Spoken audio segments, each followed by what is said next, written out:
A toddler killed, poisoned, eating cereal at a sleepover. Tonight, a mother shares her anguish in court before the man responsible is sentenced. Good evening. She was only 3 years old, attending a friend's sleepover. The little girl was the unintended victim in an intentional act. Today, as sentencing began, we're learning about a man who became so obsessed with a woman he tried to kill her, and an innocent child died instead. CTV's John Woodward joins us from Toronto Superior Court with more. John. Raheem, it is an incredibly tragic case. A man fixated on a married woman, the poison he intended for her ending up killing a child. 3-year-old Bernice Wamala loved to dance and play piano. And when her mom, Maureen Marembe, came to pick her up from a sleepover in March 2021, she could see immediately something was wrong. As soon as I reached Bernice, she was pointing to her tummy. I did not know what was happening to her. Her tongue was gray, she said at a victim impact statement at Thursday's hearing. The family rushed to hospital, Marembe said. They grabbed my baby and brought her to the red zone. I saw my baby dying. Bernice died. Her friend, also sick, survived. The culprit, poison mixed in with this cereal, placed there by Francis Ngugi, a man obsessed with Bernice's friend's mother, Zara Issa.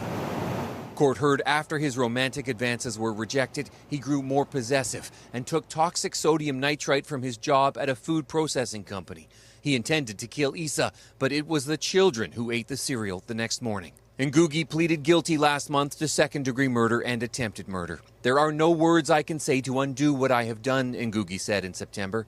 I took the life of an angel, Bernice, and for that I am truly sorry. What happened? She passed away. That's what happened. That's what Marembe told CTV News shortly after the death in 2021, saying she wanted answers. Even after the guilty plea, Marembe still has questions, according to the victim impact statement prosecutor Kathleen Farrell read in court. She said, was he out of his mind? How can he make someone's life like this? Why would you do this to someone who didn't love you back? Why didn't he say at the hospital, I did something wrong. Please save the kids. Let my daughter be a sacrifice to end such evil acts. I demand unconditional justice for Bernice. Rest in peace, Bernice Nantanda Wamala. Until we meet again, my angel, my everything. Both defense and Crown lawyers submitted that Ngugi should be sentenced to life with no chance of parole for 17 years. The judge in the case has reserved her decision until tomorrow morning, so that's when we'll find out if she agrees that life without parole for 17 years is the appropriate sentence. But even that might not be the end for Ngugi. He is a Kenyan refugee claimant, and so after he's finished a sentence in Canada, stands to be deported. Reporting live from Toronto Superior Court, I'm John Woodward. Raheem, back to you. Thank you, John. And today was the final day of cross-examination for disgraced fashion mogul Peter Nygard. Later, we'll take you inside the courtroom as he denies multiple allegations of sexual assault. But first to a story every parent should see, though the details are disturbing and may be difficult to hear. Ontario Provincial Police have released details of a child sexual exploitation investigation. Predators trying to lure young victims online. CTV's Sean Leathong joins us now live with the details of the arrests and what parents can look out for. Sean. Well, Zarat and Raheem, details of this investigation could be a wake-up call to parents. Project Limestone took place over just 4 days here in Ontario, and in that short time, police posed as children online. Police would then set up an in-person meeting with suspected predators, and once they meet, an arrest was made. In 4 days, there were 10 arrests, 39 charges, and some disturbing details. The OPP are calling the results of Project Limestone distressing. These are people that are looking to come and meet with children in real life for a sexual purpose. The Joint Force investigation took place over just 4 days in September. Police posing as children as young as 8 or parents online. The purpose? Setting up in-person meetings with suspected predators. The results? Stunning. There was one. We had about an hour and a half from the time our online investigators first engaged with that individual, to the time that they met with that individual in real life. And what some of these suspected predators brought with them, even more chilling. The fact that they are bringing items like that, like condoms, candy, and sex toys with them, certainly indicates that they were intending to meet with that child for a very real sexual purpose. Of the 10 people who were arrested, 5 in Northern Ontario, 4 in the GTA, and 1 investigation in the United States. One person was a repeat offender out on bail. This can happen very quickly, and that you need to be careful, and your kids need to be careful of where they are on the internet, who they're talking to on the internet. There's really an epidemic of online child sexual exploitation and abuse occurring. According to the Canadian Centre for Child Protection, between 2018 and 2023, there's been an 815% increase in reports of online luring. That includes a 27% increase in just the last 6 months. They're advising parents to have conversations with kids. Talk about the apps that they're using. Find out a little bit more about who they're intersecting with on those apps. Really talk to them about issues that they're seeing in the media like this. You don't always have to respond to unknown contact. You don't have to engage with these individuals. Police say predators flock to where youth are. Stephen Sowers says Snapchat and Instagram are the most prominent for sexual extortion. And the Canadian Centre for Child Protection is also calling on social media platforms to do a much better job in monitoring activity. Stephen Sauer used an example that for Facebook Marketplace, it has alerts when possible scammers contact you, but there is nothing protecting youth from anonymous contact. Reporting live, I'm Sean Leithong. Right, I'll send it back to you. Thank you, Sean. 2 men were injured in a Scarborough shooting. It happened near a pub near Eglinton and Brimley shortly before 1 this morning. Police taped off the area for the investigation. We are told both the victims are in serious condition. A third person has minor injuries. A black SUV was towed away from the scene, but it's not clear how it's connected to the shooting. No suspect information has been released. And take a look at this. Quite the scene in Pickering this afternoon. A vehicle came crashing into a store, ending up inside. This was near Pickering Parkway and Brock Road. According to police, it was an accident. The driver unintentionally driving through the front doors of the Kitchen Stuff Plus store. There were minor injuries reported. Just ahead, a ballooning deficit and billions for building projects. We take you to Queen's Park, where the Ford government has released its fall economic update. But first, let's take a live look outside. Another cool fall day, mostly cloudy, but you could certainly feel the wind out there. Let's bring in CTV's Lindsay Morrison. Lindsay, this might be a taste of what's to come tomorrow. I think it will be, Raheem. We are expecting gusty winds that will continue right through tomorrow afternoon, maybe upwards of 60 kilometers per hour. Right now, those winds contributing to a few lake effect showers in areas like Bowmanville, Newtonville, and over toward Port Hope. We're also getting a couple of lake effect, very light sprinkles of rain now north of the Muskoka region. Let's talk about those winds. They're coming out of the southwest right now, sustained around 20 kilometers per hour, gusting closer to 40 or even 50K, for example, in places like Niagara Falls. We are benefiting temperature-wise. It is currently 9 degrees, that southerly flow, allowing some warmer air to move in. Here's your evening at a glance. We're going to remain above seasonal through the night tonight, and that's going to be the pattern going forward here for the next couple of days, including the weekend. We'll take a look at your forecast coming up. For now, Zoraida, I'll send it over to you. Thank you, Lindsay. At Queen's Park, we're getting a look at how the government is spending your money. The details released in the fall economic update and includes a plan to better fund construction projects and help get them off the ground. CTV's Queen's Park Bureau Chief Siobhan Morris joins us live with all the details. Siobhan. Well, Raheem, the finance minister was trying to strike an optimistic tone, talking about a growing province committed to building. But Peter Bethlenfalvy also talked about the potential of rocky waters ahead. In fact, The plan is called Building a Strong Ontario Together, but the province is turning to outside help. Our government is launching the Ontario Infrastructure Bank, An arm's-length body with $3 billion in seed money to help drive construction of long-term care homes, affordable housing, and energy projects. There's many infrastructure banks in many parts of the world which helps get things built that perhaps otherwise wouldn't get built. And if you look at some of the best pension funds in the world, they're right here in Ontario. Opposition parties worry about oversight, appointments of people cozy with progressive conservatives. Cronyism, hacks, those are all good words to be using. But certainly when this government shows you who they really are, we should believe them. The government says, we're going to create a bank, and we're going to put a whole bunch of high-paid people in there, and they're going to solve all our problems. Get real. The number of new housing starts is up from the spring budget, but far short of what's needed to meet the government's target of 1.5 million homes by 2031. A pledge the finance minister is refusing to back down from. I'm a Blue Jays fan. I'm not willing to bet that they're not going to win the World Series anytime soon. You got to keep going. There's optimism, but some worry from Bethlenfalvy. Due to a slowing economy, impacting revenues and increasing our flexibility to respond to risks, the deficit is quadrupling this fiscal year, from a projected $1.3 billion in the spring to $5.6 billion. Next year, it's looking like a $5.3 billion deficit instead of a small surplus, returning to balance in time for the next election. The government's also adding $2.5 billion to its contingency fund, bringing the total to $5.4 billion. We can't predict where every dollar is going to be spent in which ministry because things come up, events occur. The opposition says that kind of planning is irresponsible. $1 billion is a reasonable contingency fund for a rainy day. In case the government didn't notice, it's storming out there. There is direct help for Ontarians with the extension of a cut to the gas tax announced by the Premier earlier this week. Missing from today's update is a price tag for signature highway projects, Highway 413 and the Bradford Bypass. Reporting live from Queen's Park, I'm Siobhan Morris. Zoraida, back to you. Thank you, Siobhan. New figures show GTA home sales were down last month and listings were way up as affordability concerns and instability impact the market.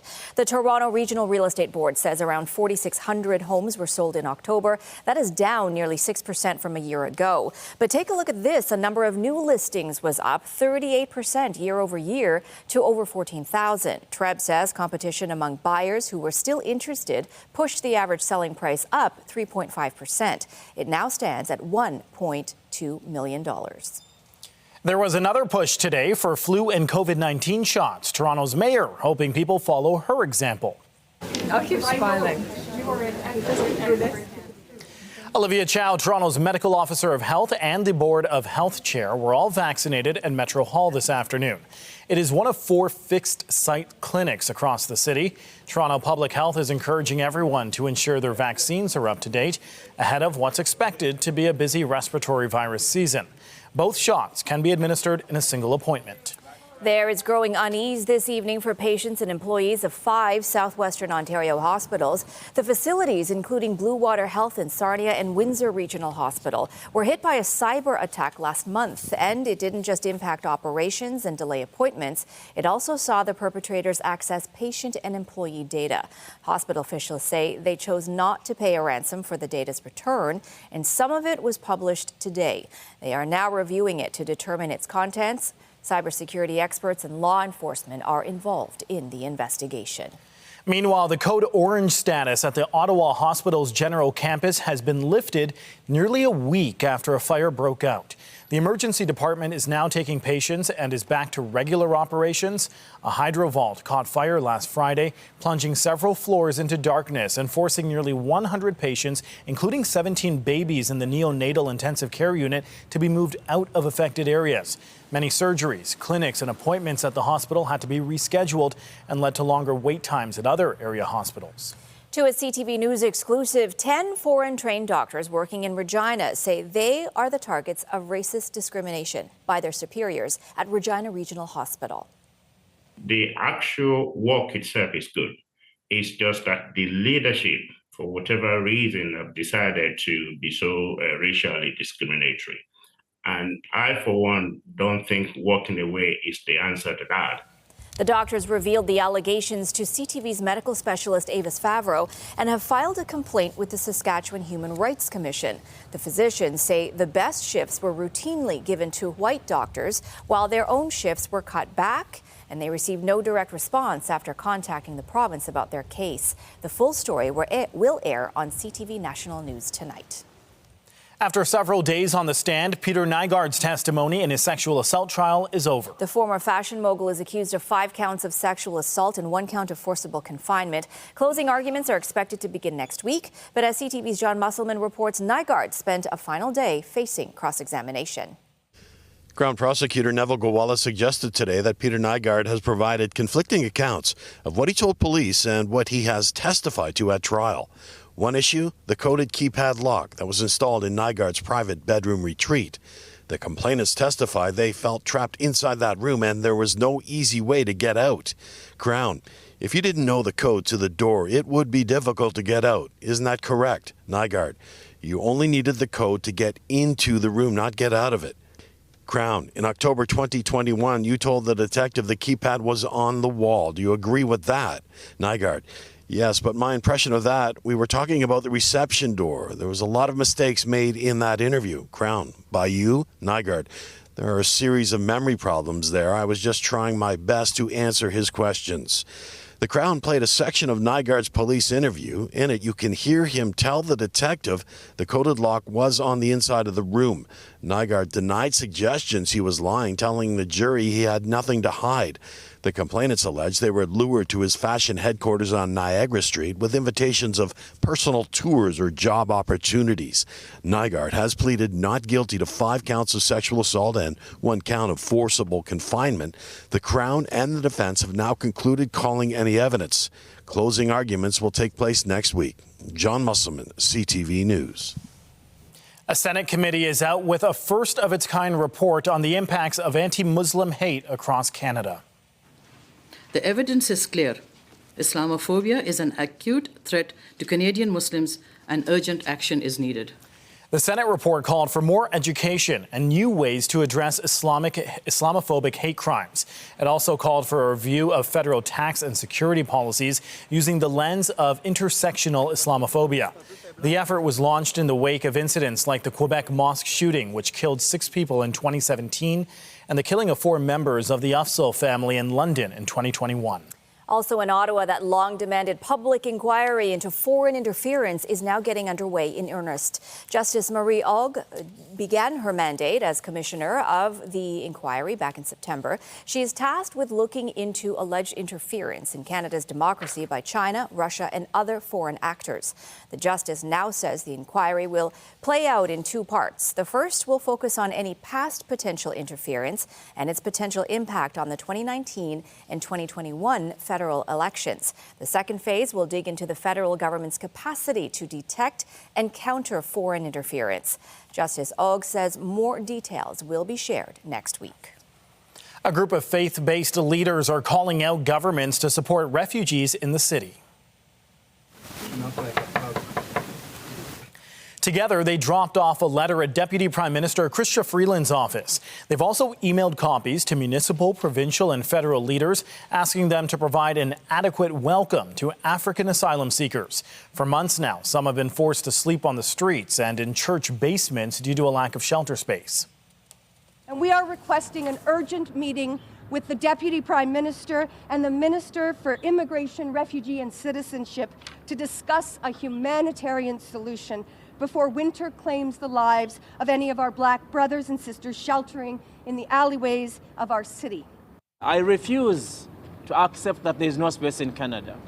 In fact, the opposite is true.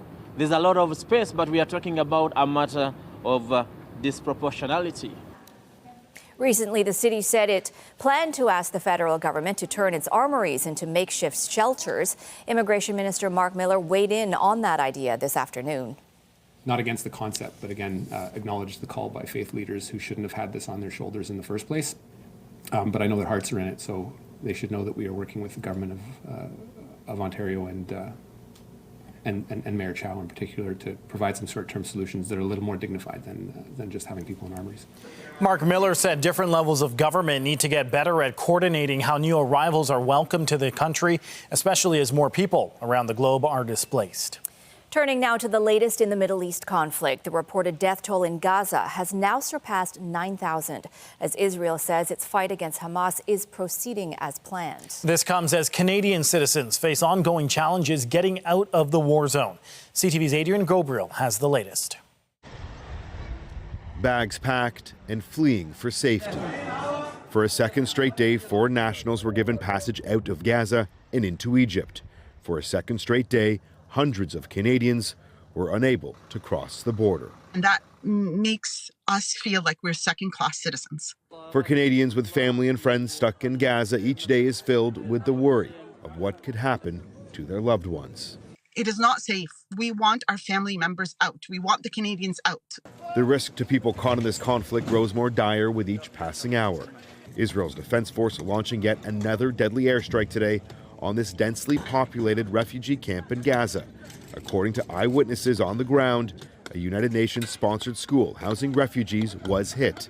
The UN's High Commissioner for Human Rights expressing concern that, quote, Israel's disproportionate attacks could amount to war crimes. Basically, Gaza has become a graveyard for children at this point. There is no safe space for them. According to the Hamas-led Gaza Health Ministry, more than 9,000 people have now been killed. and more than 400 children are dying or being injured each day. This comes as Israel's military says they're in the process of taking control of central areas of northern Gaza. The spokesperson saying the battle is ongoing as planned. With the U.S. firmly repeating its stance that Israel has a right to defend its citizens, President Biden is now suggesting that a pause to the fighting is needed in Gaza. It needs to do so in a manner that is consistent with international and humanitarian law. There's roughly 450 Canadians in Gaza who've registered with Foreign Affairs. As for when they'll be able to leave and enter Egypt remains unknown. As of tonight, Ottawa has been unable to provide a timeline. Adrian Gobriel, CTV News, Toronto. The U.S. Secretary of State, meanwhile, is heading to Israel for the third time since Hamas's deadly attack on October 7th. As we've said from the start, Israel has not only the right but the obligation to defend itself and also to take steps to try to make sure that this never happens again. We've also said very clearly and repeatedly that how Israel does this matters. Antony Blinken will also visit Jordan and possibly other countries as the U.S. tries to keep the conflict from spreading further in the Mideast. Meanwhile, in Washington, lawmakers are disagreeing over how to fund military aid to Israel. House Republicans plan to do that. We're going to do it in short order, and it provides Israel the aid it needs to defend itself, free its hostages, and eradicate Hamas, which is a mission that must be accomplished. All of this, while we also work to ensure responsible spending and reduce the size of the federal government to pay for that commitment to our friend and ally. Newly elected House Speaker Mike Johnson says military aid for Israel should be paid for by slashing the budget of the U.S. Tax Collections Office. The U.S. Senate says it'll come up with its own bipartisan proposal to get emergency aid to Israel and Ukraine and humanitarian assistance to Gaza. Meanwhile, back here at home, today the victims of the Hamas attack nearly 1 month ago were remembered. A vigil was held for those being held hostage and those who didn't survive. CTV's Mike Walker reports. A solemn procession led by Israeli families whose loved ones are being held hostage by Hamas. Hundreds of community members rallying behind them. The past 3.5, almost 4 weeks were horrible for us. At the beginning, we didn't know what's going on and where are they. Mayor Avrabi's cousin was killed in the October 7th attack by Hamas. She says other family members, including her aunt, uncle, and cousins, were kidnapped. We can't imagine what's going on there. We know nothing. And the Red Cross didn't help us yet to know that they're alive, that they're okay. A vigil outside this Thornhill synagogue to honor the more than 1,400 people killed in Israel. We're going to get our brothers and sisters back. And calls for the release of the hostages. That totals more than 200. Many gathered here have family in Israel. International law is very clear. Children, women, people grabbed in the middle of the night. It's just crazy. We need them home now. We want them back now. These families of the hostages are part of a delegation who met with the Canadian government and have requested Ottawa do more to secure their release. This is a human rights issue. Every day that they're there is another day that a crime against humanity is committed. As the war intensifies, fear grows for their loved ones. Aaron Brodish's brother's wife and 3 children among the kidnapped. This is absolutely a sprint. There are children. We do not want them to die. These children are being held by terrorists, by monsters. Every day is critical. They are now returning to Israel, the fate of their loved ones unknown, but they pray they will soon be reunited. Mike Walker, CTV News. At least 6 people are dead after a major storm smashed into Western Europe today. The system was called Storm Kieran, and it downed trees, halted flights and train services, and cut off electricity in several countries. Deaths were reported in France, Spain, Belgium, and the Netherlands, as winds in some areas topped 200 kilometers per hour. Still ahead, a new Fab 4 song 45 years in the making. How artificial intelligence helped complete the final record release for one of the biggest bands of all time. And I'm Pat Foran. Coming up on Consumer Alert, it's not often you get something for free, but there are 2 programs offering ways to save money and help you stay warmer this winter. If you qualify, you could get free insulation, thermostats, and even appliances. I'll have the details. That's just ahead. Well, after a chilly end to October and beginning of November, we are warming up for tomorrow. Double-digit highs, maybe into the teens in some cases. It is going to be windy once again, so you may have some leaves to rake by the time we make it to the weekend. And by early part of next week, we'll be holding on tight to the umbrella. We'll take you through the 7-day forecast coming up, and stay with us. We've got another full night of great shows for you right here on CTV. Well, as the temperature drops, you'll likely see your heating bill begin to rise, so you want your home to be as energy efficient as possible. There are programs that could help you get upgrades for your home, and depending on your income, they could actually be free. Pat Foran explains on Consumer Alert. Pat. Thanks, Zoraida and Raheem. It almost sounds too good to be true, but Enbridge is offering free upgrades to make your home more efficient, and so is the Save on Energy program. It depends on your income, but you could get free thermostats, insulation, and maybe even a new refrigerator. When the temperature drops, it's always a good idea to make sure you're ready for another winter. Now there are 2 programs that could help you save money and stay warmer if your income qualified. Enbridge has the Home Winterproofing Program, and there's also the Energy Affordability Program. It's a one-stop shop. If you qualify for one, you'll automatically qualify for the other. What we're offering are free, professionally installed energy efficiency upgrades. Will come to your home. There'll be no cost. You could receive free thermostats, insulation, and weatherproofing.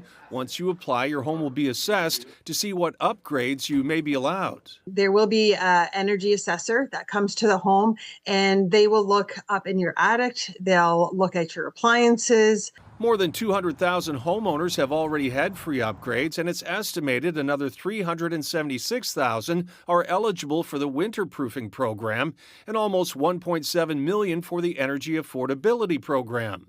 You can take part depending on how many people live in your home and your household income, or if you receive certain government assistance, you might get free appliances. You could qualify for a free refrigerator, a freezer, an air conditioner, or a dehumidifier. The programs are legitimate and free, but you have to be careful because there are also companies going door to door and advertising online saying they have free stuff, but they're just trying to get you to sign long-term expensive rental contracts. Neither Enbridge Gas or Save on Energy will come door to door offering this program. You have to call or sign up online to participate and set up an appointment with us. And when they arrive at your door, they will have both the Enbridge and Save on Energy badges to identify themselves. Your best bet is to go to the Enbridge or Save on Energy website to apply. There's also a number you can call. If you're eligible, it could help you have a more comfortable winter and lower energy bills.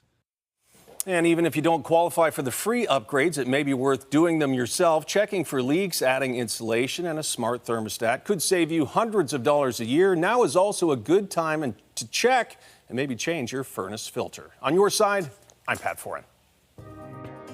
If you have a consumer story idea, email us at alert@ctv.ca.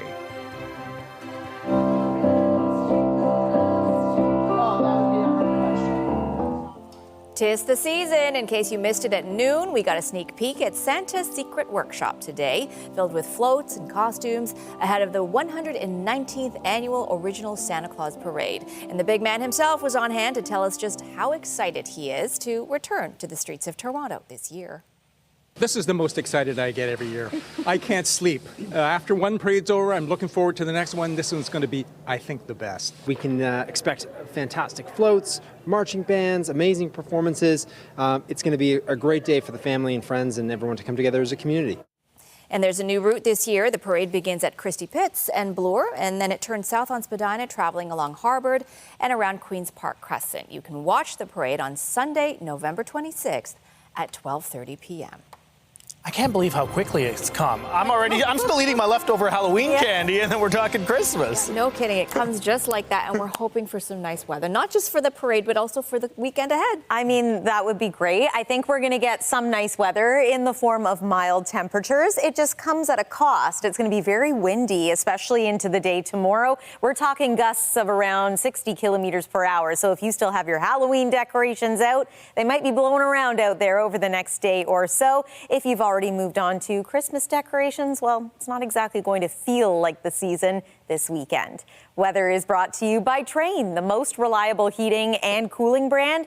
It's hard to stop a train. It was a little bit chilly at times this week. Of course, we dipped below freezing in many areas for the first time this season. But right now, it is 8 degrees in the city of Toronto. It's 9 in Windsor. Not bad. Still close to freezing in places like Geraldton and below that in Moosonee at -3 degrees right now. Here's what we can expect overnight tonight. 6 in Toronto. That's pretty decently mild for this time of year. 3 is our average overnight low. Waking up tomorrow morning, less of a concern are things like frost because the temperature will in fact be so mild. Partly cloudy skies. We are going to enjoy periods of sun tomorrow, much like we did today. And then there will be varying amounts of cloud that makes its way in and out. 13 degrees for the high in St. Thomas. How about 14 in Welland, 12 in Aurora, and 13 degrees in Burlington. It's also going to be mild in through some eastern sections of the province. A little bit cooler the further north you go. So, for example, 9 degrees in and around Huntsville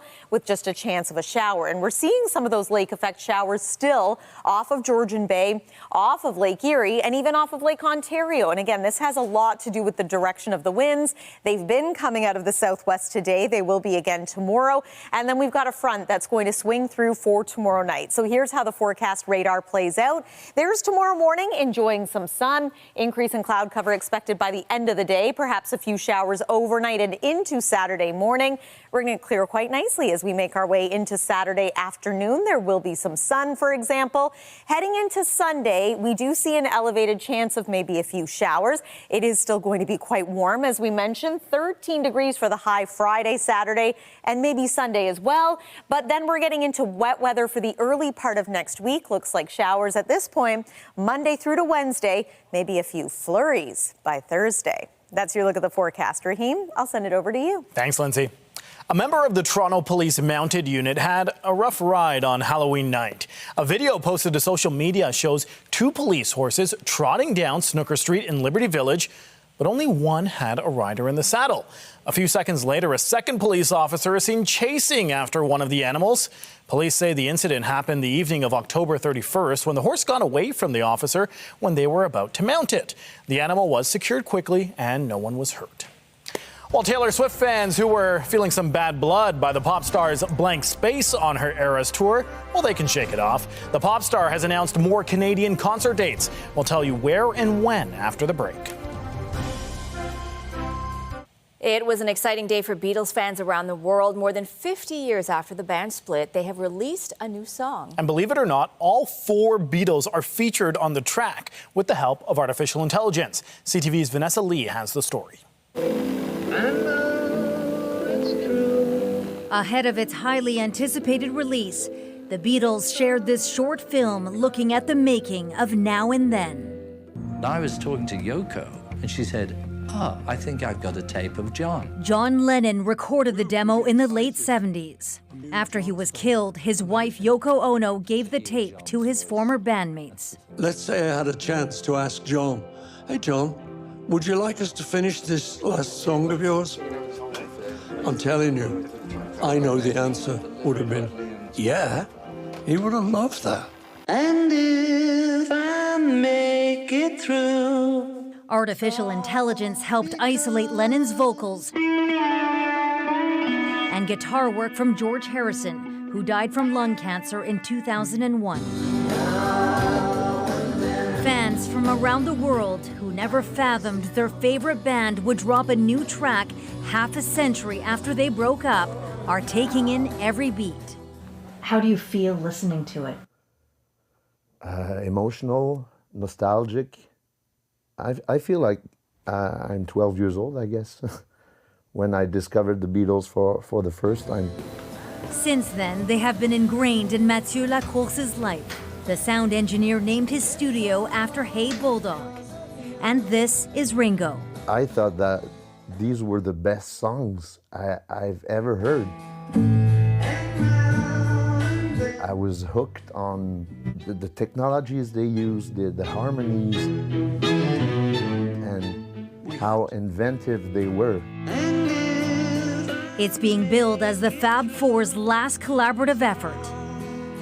A bittersweet finale for arguably one of the greatest bands of all time. Vanessa Lee, CTV News, Montreal. Well, there was some welcome news today for Taylor Swift fans in Western Canada. Welcome to the Eras Tour. Swift had already announced she'll perform 6 nights of her Eras Tour here in Toronto, but that was the only Canadian city on her schedule, and it wasn't until next November.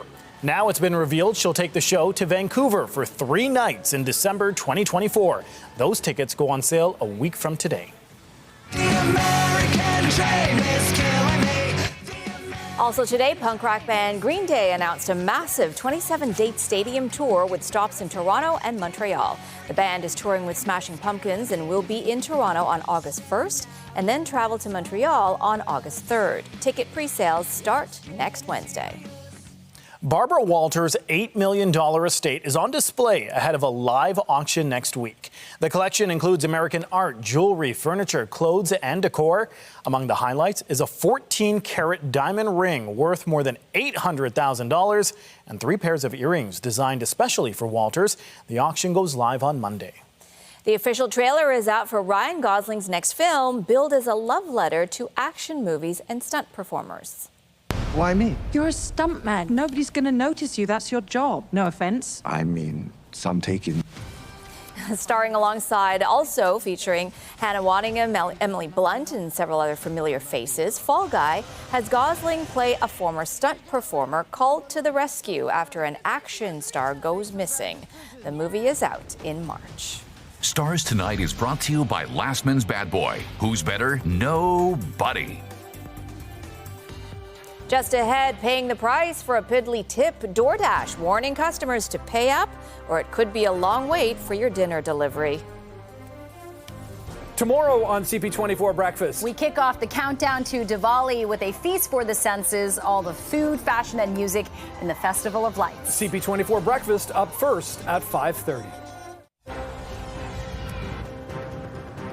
Updating our top stories, a mother of a Toronto toddler who was fatally poisoned spoke at the killer's sentencing hearing today.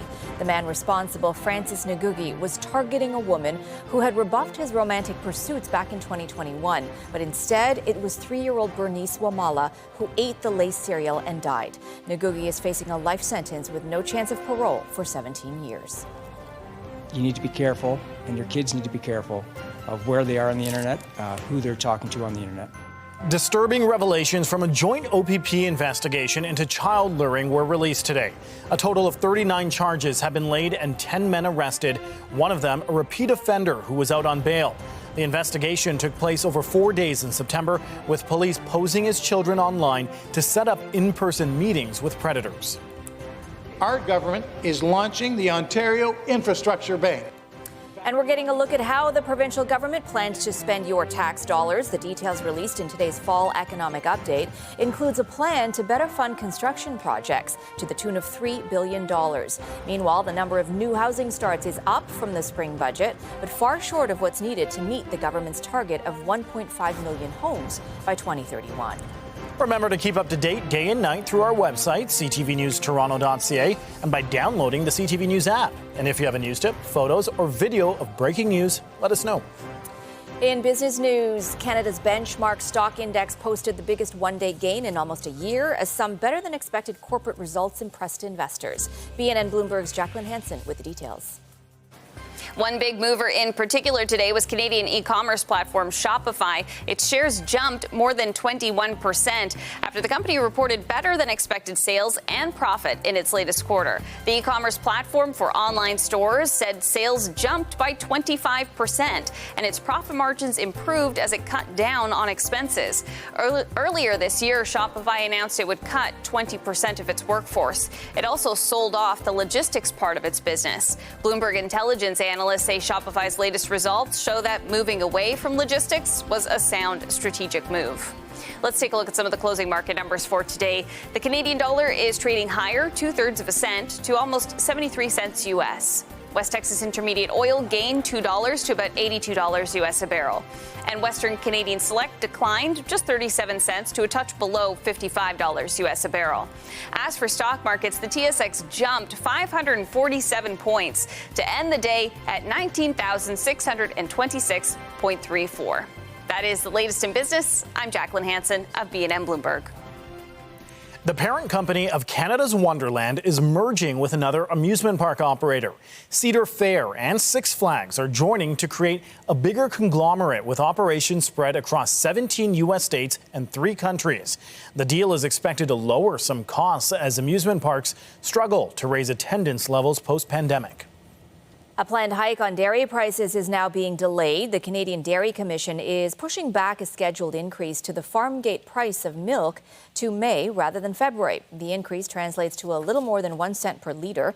The Canadian Federation of Independent Grocers had called for a pause in price increases, saying the grocery industry is in an exceptional situation this year.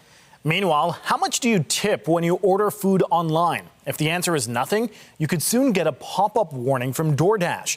The Verge spotted a function in the app that tells users their food could take longer to be delivered or not accepted at all if there's no tip included for the driver. A company spokesperson said the function is being tested in some parts of the U.S. The Texas Rangers have won baseball's biggest prize for the very first time. In their 63rd season. It's happened! The Texas Rangers win the World Series! The Rangers secured their first World Series title, beating the Arizona Diamondbacks in 5 games. Former Blue Jays Marcus Semien put the game away with a home run in the 9th inning, sealing the 5-0 victory. Corey Seager was named World Series MVP. He's just the 4th player to win the award twice.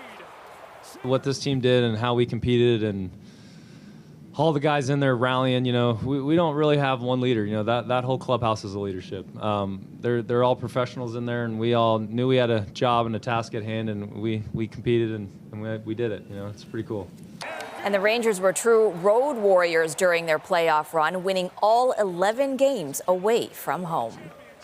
And some sad sports news. Hall of Fame college basketball coach Bob Knight has died. The former University of Indiana coach passed away at his home last night, surrounded by family. Knight coached at Indiana from 1971 to 2000, where he won 3 national championships, including in 1976, where the team went undefeated. Knight also coached the 1984 U.S. Olympic team to a gold medal in Los Angeles. He was 83 years old. The Toronto Raptors snapped a 3-game losing skid with a dominant win over the visiting Milwaukee Bucks last night.